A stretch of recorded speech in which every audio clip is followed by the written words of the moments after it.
Hi, this is Clint Cora. Today we're going to talk about scuba diving in the Philippines, namely a place called Puerto Galera. Now, to get to Puerto Galera, you have to fly into the capital city of Manila. And then from Manila, either take a relatively expensive seaplane or a pretty inexpensive shuttle bus or shuttle van 2 hours south.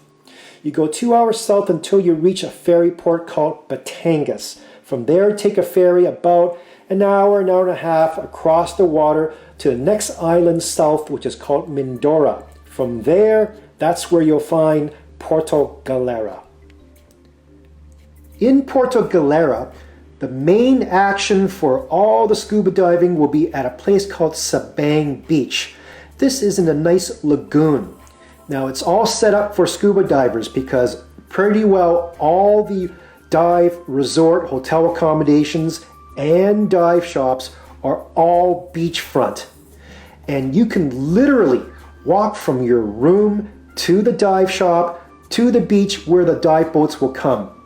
Let's take a look at other aspects of the scuba diving.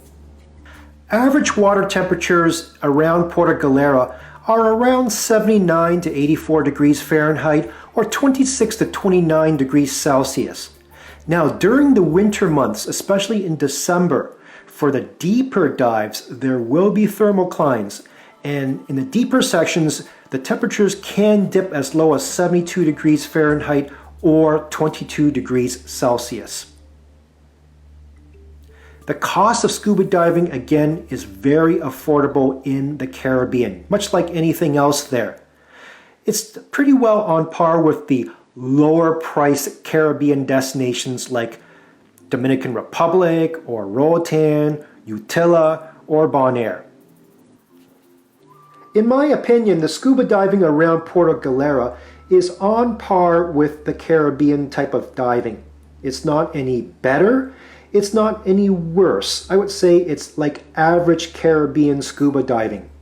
You will see some marine critters that you won't see in the Caribbean. So some of these creatures will be specific to those waters around the Philippines.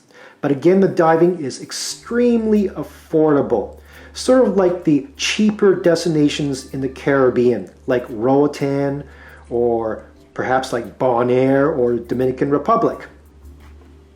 In addition, your dive trip will have an additional cultural component since you are in the Philippines. In fact, you can kind of say that the Philippines is like the Caribbean of the East. I've noticed a lot of divers and other tourists from other Asian countries like Japan, Korea, and China. They all go down south to the Philippines like it's their Caribbean. The best dive sites in the Philippines are the more remote dive sites, and they're reached by liveaboard boats.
So if you're a scuba diver from North America or Europe, you're going to have to justify whether it's feasible to go all the way around the world to the Philippines to scuba dive at a place where the diving is sort of on par with the Caribbean. Now, the way I justified it is basically I made this a 3-country trip. In addition to the Philippines, I also visited China and Korea. So it was basically a triple country trip for me. That's how I justified it. So you'll each have to do that for yourself. And if you decide to go, it's a pretty good experience. Again, for more detailed information on scuba diving in the Philippines, including liveaboards, which goes to the best dive sites in the country, check out my blog page I'm going to put up. And then for general scuba diving information, check out my webpage at clintcora.com. Thanks for watching.